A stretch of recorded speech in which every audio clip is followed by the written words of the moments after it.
Hi, welcome to A Chef Called Rhonda. I'm Rhonda and this is my kitchen. And today I'm going to be showing you how to make chicken francese. Chicken francese is an Italian-American dish, a close facsimile to a dish which the immigrant cooks brought with them during the Great Immigration between 1895 and 1930 or so. For those Francese fans who are scratching their heads, when you're visiting Italy, the term Franceschi or Francese, you cannot find it on the menu referring to this dish. Well, instead, look for anything that says Indorato, Pollo Indorato. It's basically the same recipe. Indorato means gilded, or in this case, encased in gold. And the batter is considered the gold in this recipe. So Pollo Indorato will be the equivalent to the Italian-American dish chicken francese or chicken francese. Today, I'm going to show you the simple recipe which can be ready in a matter of minutes. So stay with me while I show you how to make this francese, also known as Pollo Indorato. So get your trusty wooden spoon and let's all meet in the kitchen for a healthy, delicious, and fun cooking experience. Come on. Okay, here's a look at today's ingredients for chicken francese, also known as Pollo Indorato. At the end of this video, I will have the recipe in its entirety scrolling for you.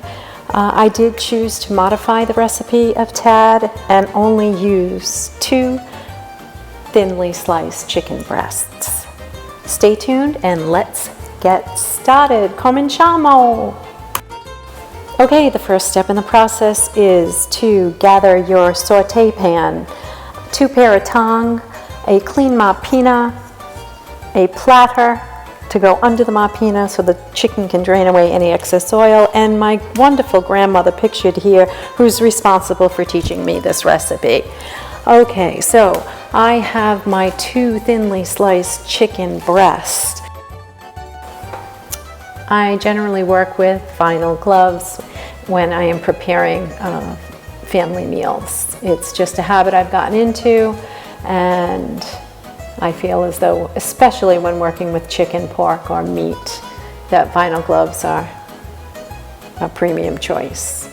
At this point in time, we will sprinkle the 2 thinly sliced chicken breasts with about 1.5 teaspoons of good quality sea salt. Duly noted here, you see me wrapping the chicken breast in parchment paper. I'm going to take the back of our trusty wooden spoon and I'm going to press firmly. I'm not really pounding the chicken because it is already thinly cut by the butcher, but I am giving it that ever so firm pressing on both sides with my trusty wooden spoon. Okay, we've set aside our chicken breasts, and now it's time to begin to make the batter. I have 3 room temperature eggs, which I will crack into my preparation bowl, and then I will take my wire whisk and use the tip end and pop each yolk individually. 1, 2, 3. And toward that end, I will begin to mix the eggs with my wire whisk, ever so gingerly, and I will add 3 tablespoons of tepid tap water to the eggs. Once the water has been added, I'll whisk vigorously for about a minute, maybe 1.5 minutes, to incorporate the water into the eggs thoroughly. And that just renders a nice smooth egg mixture. So when you're dipping the chicken breasts into the egg mixture, it really has a nice adherence. And the next step in the process is to combine our 1.5 cups of all-purpose flour to a nice preparation bowl. And to the flour, I'm going to take our trusty wooden spoon and about 2 teaspoons, generous teaspoons, of a mixture French thyme and herbe de Provence. A little bit of sea salt to bring out the flavor of the herbe de Provence as well as the French thyme. And I'd say about a teaspoon of sea salt is now added just prior to incorporating all of those herbs into the flour, evenly distributed with the trusty wooden spoon. Time to prepare one of our 2 lemons. First, I will take the lemon and I will roll the lemon on my cutting board while firmly pressing. And now it's time to remove each end from the lemon and discard. Also duly noted, I will remove the first initial slice as it contains mostly pith.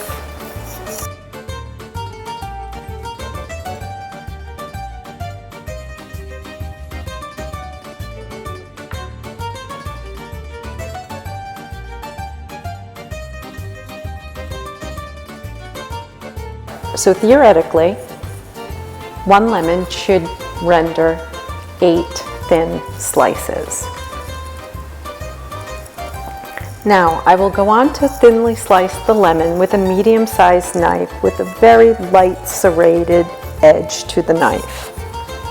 This will help me cut through the lemon as well as the seeds therein. It's important to note that once all your slices are on the cutting board, we need to go in and look for the tiny seeds and be certain to discard the seeds. It's never fun to bite into a lemon seed. So, next step here, I will show you how to identify the lemon seed and remove them gently so not to bruise your lemon slices, all while using your knife.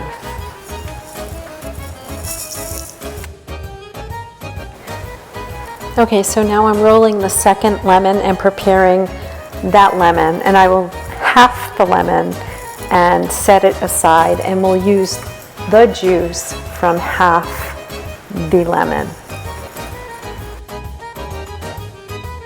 Okay, the next step is to grab a hold of some fresh Italian flat leaf parsley, and I'm just going to rip a bunch by hand, and maybe in the end it will render about a cup. So I will continue to run my knife through so as to roughly chop the Italian flat leaf parsley. So it's a rough chop. Now I am going to add about a teaspoon of good quality sea salt here, right on top the parsley. And I'm going to go back in with my knife and run my knife through forwards and backwards, just to grab that salt throughout the parsley. And the sea salt does a magnificent job of pulling the flavor and enhancing the taste of that parsley. So it's important to add a little bit of sea salt as you're roughly chopping your herbs.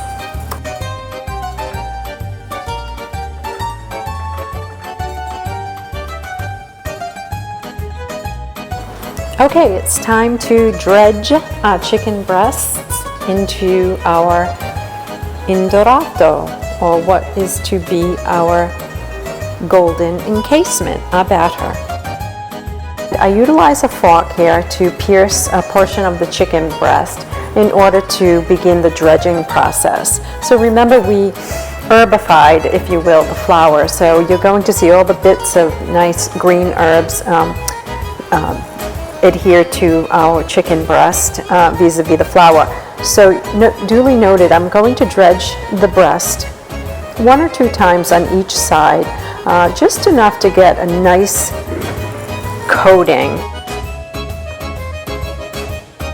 I will go in again and dredge 1 more time, and then dusting off any remains, any loose particles, before placing my chicken breast into the egg mixture. And you can see I'm shaking it, giving it a good shake, because you don't want the egg to clog onto chicken breast. You want it to be a smooth transaction, if you will. So here we are. We're going to take the chicken breast, I'm going to lay it into that egg mixture, and I'm going to let it sit there for about 10 seconds. I'll lift it up with my fork. I'll allow any remains to drip into the preparation bowl, and then I will flip it and do the same. It's important to note here, truly is important to give it a moment to let any remains drip off, because you don't want a soupy, soggy mess. So by allowing this time here, as you can see, I'm allowing a few seconds here for it to drip any remaining ingredients before I put it onto the platter. Okay, so that we've done 1 chicken breast. You can see how easy this recipe is. It's simple, it's easy, it's quick. When once you have done it, it becomes like second nature. So enjoy the process of learning, and then keep it in your top 10 pages of your weekly meals, if you will. Okay, so here's the second breast. We're going to dip it into the flour. This time I'm going to hand dredge, and please pay attention here, because hand dredging is something my grandmother taught me. So if you watch my hands as I first coat the chicken breast with the flour, I shake the preparation pan so that the flour is even, and then I'm going to take my fingers and I'm going to pull the breast toward me in stages. So little by little I'm going to pull, and then I'm going to flip, and I'm going to pull. So that's just like an old school dredging process, if you will. And again, I will shake any remains and any loose particles of flour off before we go into our egg mixture. So I'll do this maybe 3 or 4 times, and I'll shake it. Again, you can see how every bit is coated, and that is duly noted because the chicken breast is nice and dry as it sat in the parchment paper while we prepared the other ingredients. It had a chance to really dry out, if you will. Not to say that the chicken dinner will be dry, because quite au contraire. So here we go. We're going into the egg mixture with our second chicken breast, and we're going to let that sit for a moment. And I'm bringing it up close so that you can see how even everything adheres to the chicken breast. And it's just a thin coat, nothing thick, nothing too heavy, very, very, very, very light and delicate. Delicata. Very delicate. So I'm going to take my fork now, and I'm going to flip onto the other side.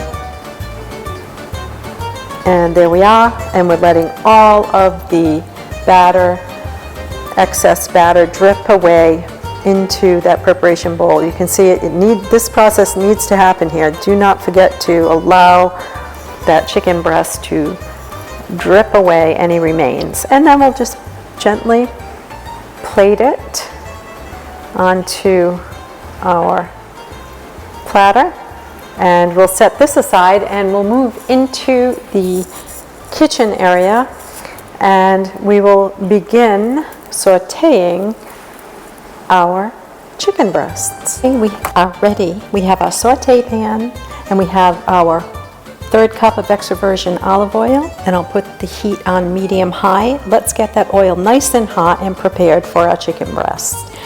Our chicken breasts are off to the side. They're room temperature. They are ready, set, go. Let me go through the ingredients for our sauce. I have the juice of a half lemon. I have 1 cup of extra dry white wine, courtesy of Casa d'Ambra. I have 1 cup of chicken broth. And then, of course, the lemon slices and the parsley that was roughly chopped earlier on. I have 2 tablespoons of butter and 3 tablespoons of flour. It's now time to place our chicken breasts into our hot oil. Now, key tip here, no turning. We're going to allow them to stand in the oil 2 minutes each side. 2 minutes each side until that batter becomes indorato, also known as gilded. Just a nice shiny gold. And there you can see the specks of the herbs within the flour. And it's time to turn those chicken breasts and let them sit 2 minutes. This is the final 2 minutes here. Let me bring it up close to you so you can really see that golden texture. I have a clean mapina over my platter, and I'm just going to move our chicken breast to the platter on top of the mapina so that they can drain away any excess oil. Now, meanwhile, we're going to begin to make our sauce. It's time to lower the heat. Okay, it's time to make our sauce. I've lowered the heat, and I'm going to add our lemon slices to the nice seasoned oil that has all that little bits of goodness pulled out from the Indorato. So I will allow the lemon slices to cook for about a minute undisturbed prior to adding the 1 cup of dry white wine, followed by our unsalted chicken broth. And then I will add the juice from the half lemon. I will allow this to sit on low for about a minute so the flavors may render. Once that has taken place, I will then stir the lemons into the mixture. And now I'll take our beurre or our butter and I'll incorporate it into the flour. This butter has been left room temperature. I'll start by incorporating the butter into the flour with a fork and moving to a smaller backside of a wooden spoon. And I'm just gently incorporating the butter into the flour. This will serve as a bechamel sauce, also known as a thickening agent for our sauce. So now I'm going to take our trusty wooden spoon and incorporate all of these ingredients. I will grab a stainless steel fork at this time to grab any bits from the bottom of the saute pan to incorporate all the bits of goodness. About a minute to 2 minutes into this process, you'll note here that the sauce is coming up very, very nicely, and you'll see that it's a little bit thick, but not too thick. It'll be just thick enough to carry the chicken and to really encompass and encase the chicken. So I'm going to let this sit for about a minute or so, and you can see it's just thickening up. It's on a low medium heat, and it smells heavenly in this kitchen. Okay, well, our sauce is perfectly thickened. It's now time to add the chicken breast to our lemon sauce. At this time, I will top the chicken breast with a few slices of the lemon, and I have reduced the heat to a very low setting, and I will add a dollop of fresh parsley, and I will cover the saucepan and remove it from the heat, and I'll allow that to stay on the back of the stove until we are ready to serve. Well, wasn't that a fun and simple recipe? Super simple, super fun, always healthy and always delicious. So remember, when traveling around the Amalfi Coast and you have a hankering for chicken francese, remember to look for Pollo Indorato, also known as chicken in gold. Thank you so much for watching today's cooking show. Please, if you haven't subscribed to A Chef Called Rhonda, would you consider doing so? All my subscribers, I wanted to say hi, and I hope you enjoyed today's cooking recipe, chicken francese. I had so much fun teaching you and showing you step by step. Let me know, comment down below, did your grandparents bring the recipe to America when they hailed from Italy? All your comments, all your suggestions, please hit that like button. Many, many, many thanks to all my subscribers. Hi! And don't forget that trusty wooden spoon. Till we meet again. From my kitchen to yours. Salute, cheers, chindan, bravo, mangia, pollo indorato, also known as chicken francese.